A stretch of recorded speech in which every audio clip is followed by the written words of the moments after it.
so good to see you today. We will do who he was today, and it's talk about an artist. And now artists, many people.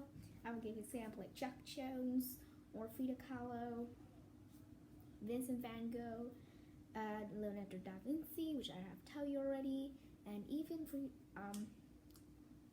Pablo Picasso. And I'm gonna tell you a artist, well actually illustrator.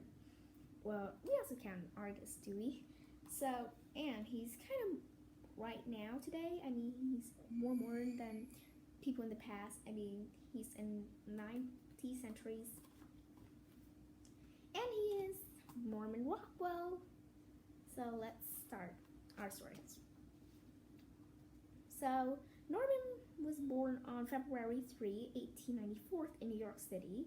He was second child of Nancy Hill Rockwell and Jarvis Waring Rockwell. Their firstborn, Norman brother, Jarvis, was a year and a half older than Norman. So Jarvis was athletic and good at sports, but Norman was clumsy and thin, and he hated sport, and he hardly been chosen in a team if he played sport.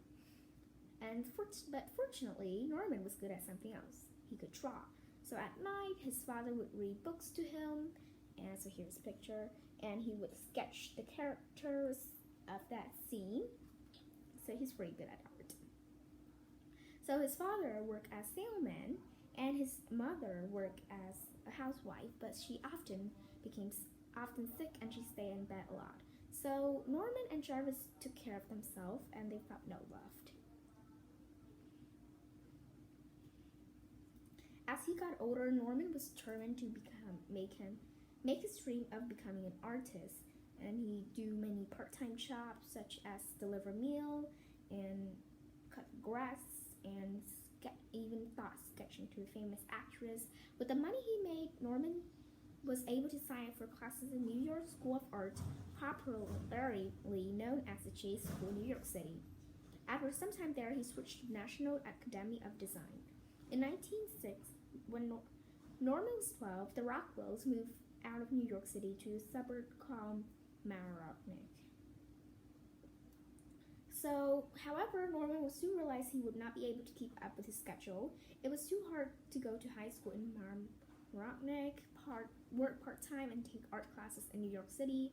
So at the end of his junior year, Norman dropped out of high school and decided to enroll the Art Student League, the school named Art Student League, which is famous at that time.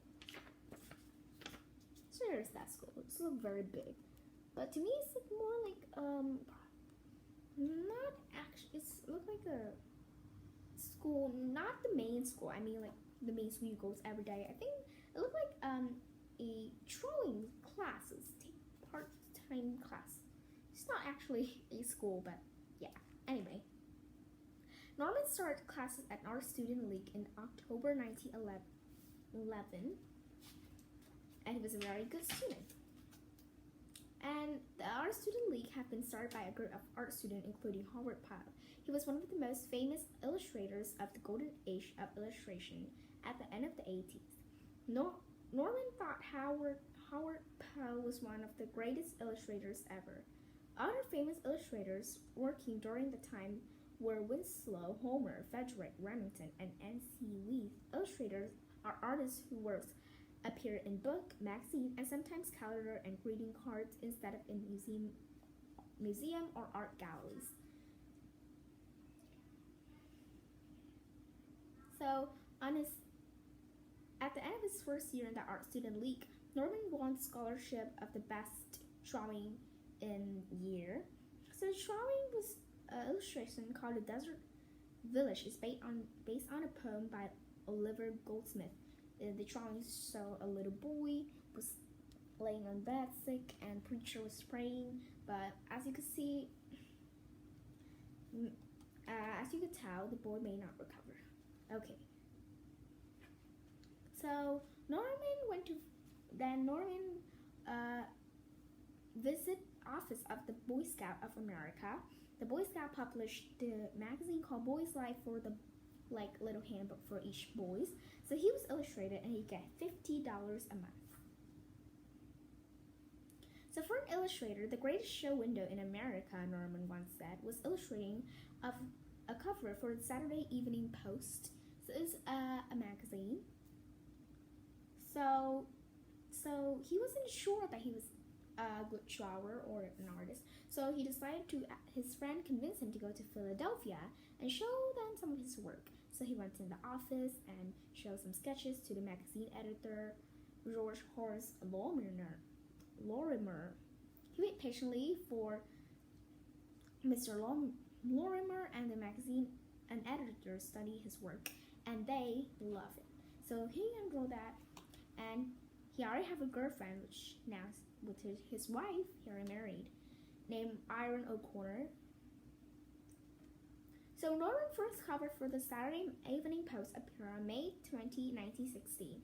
He was only 22 years old at that time, and the cover was called "The Boy with the Baby Carriage," and talk about a boy who take his little sister out and pushing a baby carriage, and his friends play baseball and they make fun of him because he should have been playing baseball, and that should lead the two moms, his mom. Norman always used real people as his model. The children in his picture are based on a real neighbor, and he gave them paid them 50 cents. I think being like that was very tired. I want to paint my portrait, and it's so tired. I have to sit for the entire day, entire evening. I have to sit on the stove, and yeah, so it's pretty difficult. It was one of my teacher who drew me, and she said that I need to stand still. Okay. Just as Norman's career with the Saturday Evening Post was getting firmly established, the United States declared war against Germany. It was in April 1917, and Norman wanted to help the war effort. So he joined the war, but first they say he was too thin, so he had to eat a lot. But when he joined in, he discovered he had a talent. So basically, he just drew a portrait of the wives and a lot of sailor in there. So basically, he didn't do it. He didn't join that much. And he was allowed to create covers for the Saturday Evening Post as long as they had a military theme. And he even drew ad illustration for Jello. So Jello was kind of a famous jelly in America, and I really love that. I like strawberry flavor. Okay, but Norman and his wife didn't get along because Norman was working in the studio so much, and Iron was going out, and so they divorced. And then so after the divorce, Norman continued to work, but soon he got tired and he didn't feel loved and he felt lonely. So his friends thought they would take him to California and introduce him a woman named Mary Barstow. And after 2 weeks of dating, they got married. That was very early. And they gave birth to 3 sons. And the first one was Jarvis, the same name as his brother, born in 1931, Tom born in 1933, and Peter born in 1936.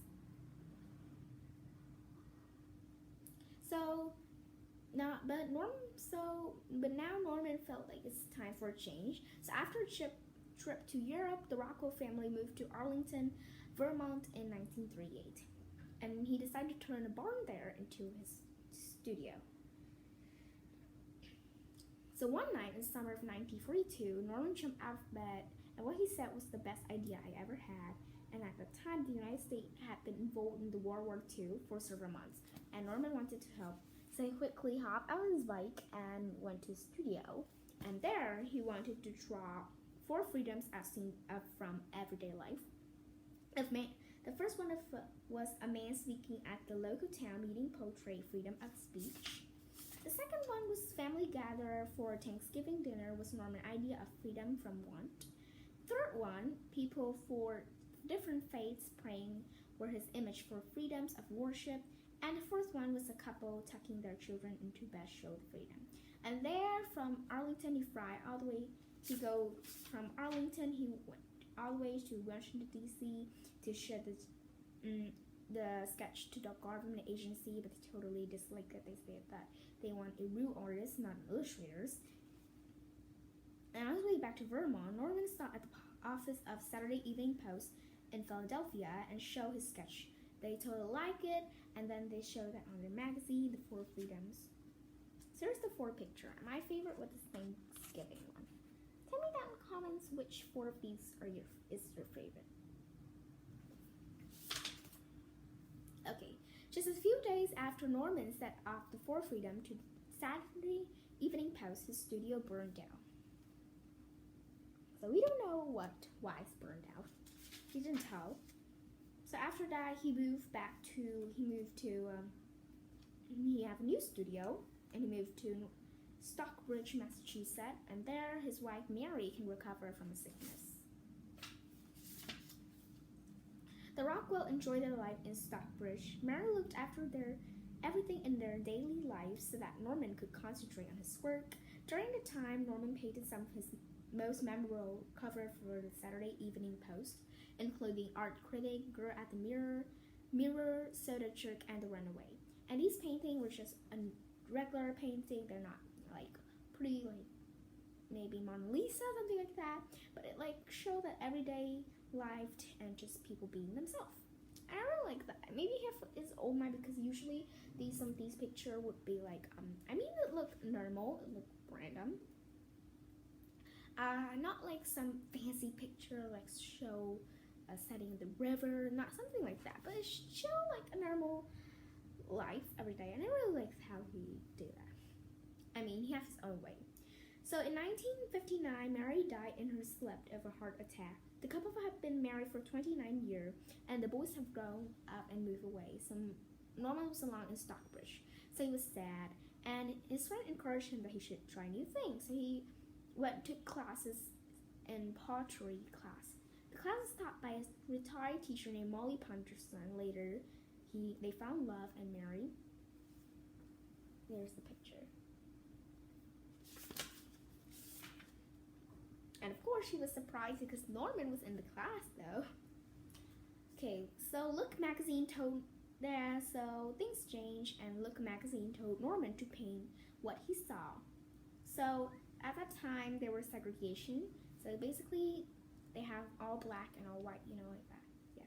So the Look magazine wanted to paint something that reader could to see the world through the eyes of Norman Rockwell.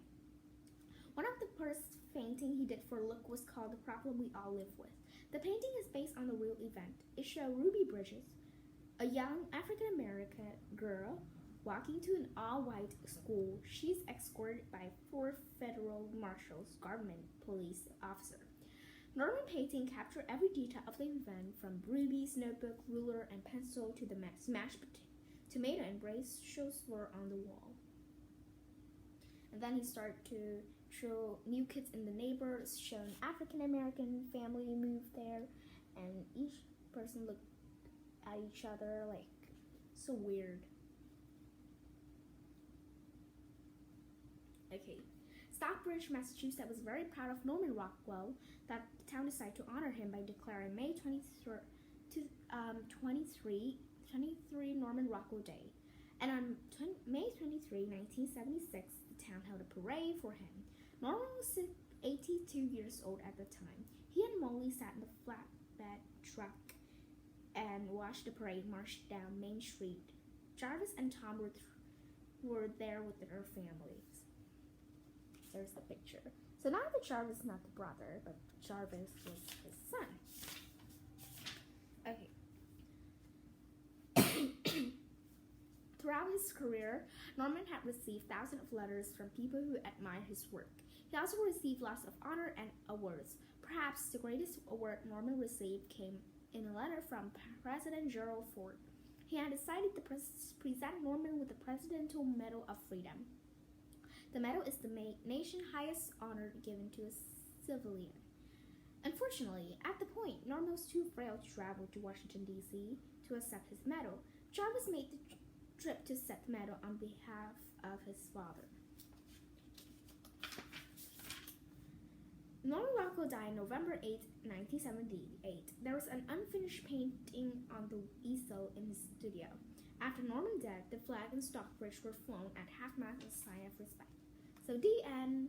I know this story was too good. I really loved this, and his main life with him was simple. And I hope you really enjoyed this video today. It's kind of short, but yeah, I hope you like it. Anyway, bye. Have a nice week with your family, and please watch my video. Bye.